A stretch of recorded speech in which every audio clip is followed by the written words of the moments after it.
ಯಾರು ಕೊಂಡ್ಕೊಳ್ತಾರೋ ಯಾರು ಮಾರಾಟ ಆಗ್ತಾರೋ ಅನ್ನೋದು ಗೊತ್ತಿಲ್ಲ. ನಮಗೆ ಸೀಮಿತವಾಗಿ ಮುಖ್ಯಮಂತ್ರಿಗಳು ಒಂದು ಪತ್ರ ಬರೆದಿದ್ದಾರೆ. ಆ ಪತ್ರದಲ್ಲಿ ರಾಜಕೀಯ ಸನ್ನಿವೇಶಗಳ ಬಗ್ಗೆ ಮತ್ತು ಅಧ್ಯಕ್ಷ ಪೀಠಕ್ಕೆ ಆಗಿರ್ತಕ್ಕಂಥ ಅಗೌರವ ತಮ್ಮ ಪ್ರಾಮಾಣಿಕ ನೋವನ್ನು ತೋರಿಕೊಂಡಿದ್ದಾರೆ.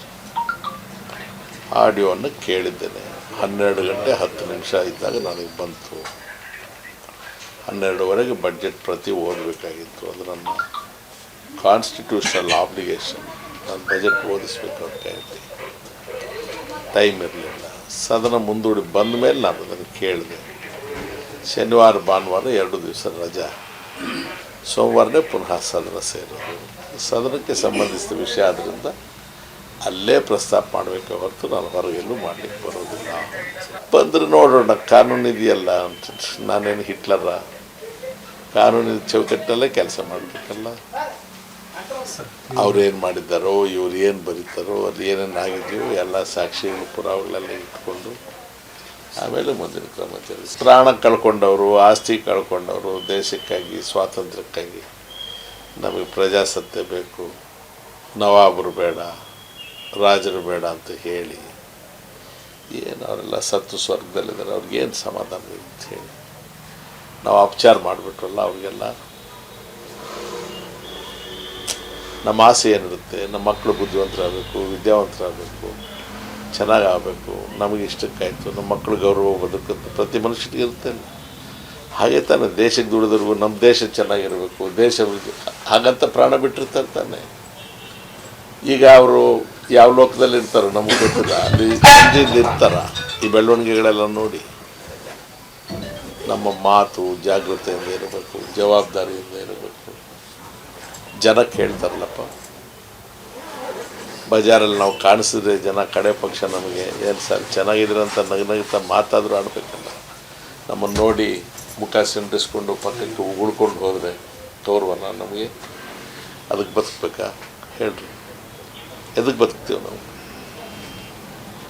ಬರೀ ತಿನ್ನೋದು ಉಣ್ಣೋದು ಪಾಯ್ಖಾನೆ ಮಾಡೋಕ್ಕೆ ಬದುಕ್ತೀವ ಅಥವಾ ಗೌರವದಿಂದ ಸಾಯಕ್ಕೆ ಬದುಕ್ತೀವ? ನಾನಂತೂ ಗೌರವದಿಂದ ಸಾಯಕ್ಕೆ ಬದುಕಿರೋ. ದೇಶದ ಪ್ರಧಾನಮಂತ್ರಿ ಕೇಳಬೇಕು ಈ ಪ್ರಶ್ನೆ.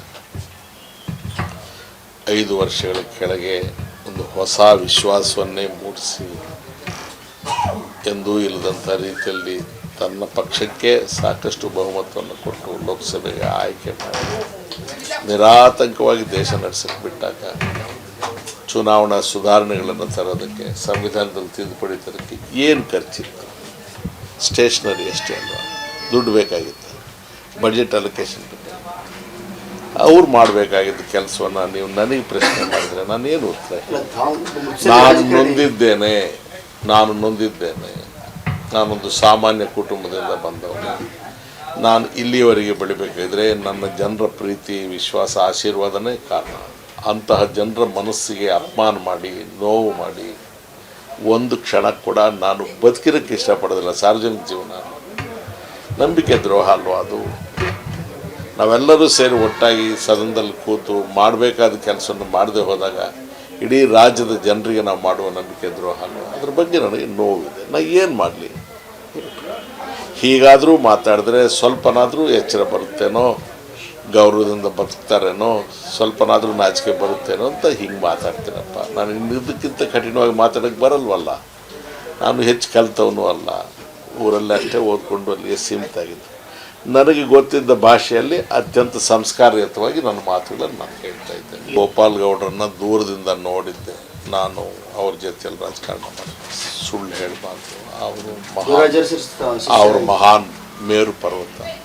ದೇವರಾಜ ಅರಸರ ನೆರಳಲ್ಲಿ ಕೆಲಸ ಮಾಡಿದ್ದೇನೆ, ಓಡಾಡಿದ್ದೇನೆ, ಅವರನ್ನು ನೋಡಿದ್ದೇನೆ. H. ರಂಗನಾಥ್ ಅವರು ನನಗೆ ಸಂಸ್ಕಾರವನ್ನು ಹೇಳಿಕೊಟ್ಟಂಥವ್ರು. ಮನಸ್ಸಿಗೆ ಭಾಳ ನೋವಾಗಿದೆ ಅಷ್ಟೇ, ಅದಕ್ಕಿಂತ ಹೆಚ್ಚು ಏನು ಹೇಳಬಲ್ಲೆ. ಸಸ್ಯ ಶ್ಯಾಮಲವಾಗಿದ್ದ ಅರಣ್ಯ, ಹರಿದ್ವರ್ಣದಿಂದ ಕೂಡಿದಂಥ ಅರಣ್ಯ ಎಲ್ಲ ಬರದಾಗಿದೆ, ಎಲ್ಲ ಸುಟ್ಟು ಬೂದಿಯಾಗಿದೆ. ಮಾರ್ಮಿಕವಾಗಿ ಉತ್ತರ ಹೇಳಿ. ಒಣಗೋಗಿರೋ ಕೊಂಬೆಗಳು, ಸುಟ್ಟು ಹೋಗಿರೋ ಮರಗಳು, ಸತ್ತು ಹೋಗಿರೋ ಬೇರುಗಳು ಕಾಡ್ತಾ ಇದ್ದಾವೆ. ಯಾರೇ ಭ್ರಷ್ಟಾಚಾರದ ಬಗ್ಗೆ ಮಾತನಾಡ್ತಕ್ಕಂಥವ್ರು ಭ್ರಷ್ಟಾಚಾರವನ್ನು ತಡಿಬೇಕಾದ್ರೆ ಮೊಟ್ಟ ಮೊದಲನೇ ಕೆಲಸ ಮಾಡಬೇಕಾಗಿದ್ದು ನಮ್ಮ ಜನಪ್ರತಿನಿಧಿ ಕಾಯ್ದೆಗೆ ತಿದ್ದುಪಡಿ ತರ್ತಕ್ಕಂಥದ್ದು, ಚುನಾವಣಾ ಸುಧಾರಣೆಗಳನ್ನು ತರ್ತಕ್ಕಂಥದ್ದು. ಅದಕ್ಕೆ ಹಣದ ಅಗತ್ಯ ಇರಲಿಲ್ಲ, ಮನಸ್ಸು ಬೇಕಾಗಿತ್ತಷ್ಟೇ. ಎಲ್ಲವನ್ನೂ ತಾನು ಸರಿ ಮಾಡ್ತೇನೆ ಅಂತಕ್ಕಂಥ ಭ್ರಮೆ ಹುಟ್ಟಿಸಿ ಭ್ರಷ್ಟಾಚಾರದ ವಿರುದ್ಧನೇ ನಾನು ಯುದ್ಧ ಮಾಡೋಕ್ಕೆ ಜನ್ಮ ತಾಳಿರೋನು ಅಂತ ಹೇಳಿದ ಮನುಷ್ಯನೇ ಮಾಡಲಿಲ್ಲ. ಅದನ್ನು ಬಿಟ್ಟು ಉಳಿದದ್ದು ನಾನು ಮಾಡಿದರೆ ಭ್ರಷ್ಟಾಚಾರ, ನೀವು ಮಾಡಿದ್ರೆ ಅಲ್ವಾ? ನಾವಿಬ್ಬರಲ್ಲಿ ಯಾರು ಮಾಡಿದ್ರು ಭ್ರಷ್ಟಾಚಾರದ ಅಲ್ವಾ? ಭ್ರಷ್ಟಾಚಾರ ಒಂದೊಂದು ಪಾರ್ಟಿಗೆ ಒಂದೊಂದು ಭ್ರಷ್ಟಾಚಾರ ಇದೆ ಹೇಳಿ. ರಾಯಚೂರಿನಲ್ಲಿ ಉರಿಯೋ ಸೂರ್ಯನ ತಾಪ ಜಾತಿಗೆ, ಪಾರ್ಟಿಗೆ, ವಾರ್ಡ್ ವೈಸು, ಕ್ಯಾಸ್ಟ್ ವೈಸ್ ಇರುತ್ತೆ. ಭ್ರಷ್ಟಾಚಾರ ಕೂಡ ಹಾಗೆ. ಇಡೀ ದೇಶಕ್ಕೆ ಒಂದೇ, ಕಾಂಗ್ರೆಸ್ಸಲ್ಲಿದ್ದರೂ ಭ್ರಷ್ಟಾಚಾರವೇ, JDS ಅಲ್ಲಿದ್ದರೂ ಭ್ರಷ್ಟಾಚಾರವೇ, BJPಯಲ್ಲಿದ್ದರೂ ಭ್ರಷ್ಟಾಚಾರವೇ, ಇನ್ನೊಂದು ಪಾರ್ಟಿಲಿದ್ದರೂ ಭ್ರಷ್ಟಾಚಾರ. ಭ್ರಷ್ಟಾಚಾರವನ್ನು ಈ ದೇಶಕ್ಕೆ ಕಾಡ್ತಾ ಇರ್ತಕ್ಕಂಥ ಒಂದು ಹಾನಿಕಾರಕ ಸಮಸ್ಯೆ ಅಂತ ಹೇಳಿ ಯೋಚನೆ ಮಾಡುವ ದೊಡ್ಡತನ ನಮಗೆ ಬರದೇ ಹೋದರೆ ನಾವು ದೇಶ ಪ್ರೇಮಿಗಳಾಗೋದಿಲ್ಲ. ಒಬ್ಬ ಕಾಂಗ್ರೆಸ್ ಒಂದು ಭ್ರಷ್ಟಾಚಾರ ನನ್ನ ಎದುರಿಗೆ ಬರಲಿ ನೋಡೋಣ ಹೇಗೆ ರಿಯಾಕ್ಟ್ ಮಾಡ್ತೀನಿ ನಾನು. ಕಾಂಗ್ರೆಸ್ ಪ್ರಣಾಳಿಕೆಯಲ್ಲಿ ಹೇಳುತ್ತಾ, ಕಾಂಗ್ರೆಸ್ ತತ್ವದಲ್ಲಿ ಹೇಳುತ್ತಾ ನೀವು ಭ್ರಷ್ಟಾಚಾರ, ಕಾಂಗ್ರೆಸ್ ಆದರೆ ಸಾಕ ಭ್ರಷ್ಟಾಚಾರ ಮಾಡ್ಕೋಬೋದಾ? ಲೈಸೆನ್ಸಾ?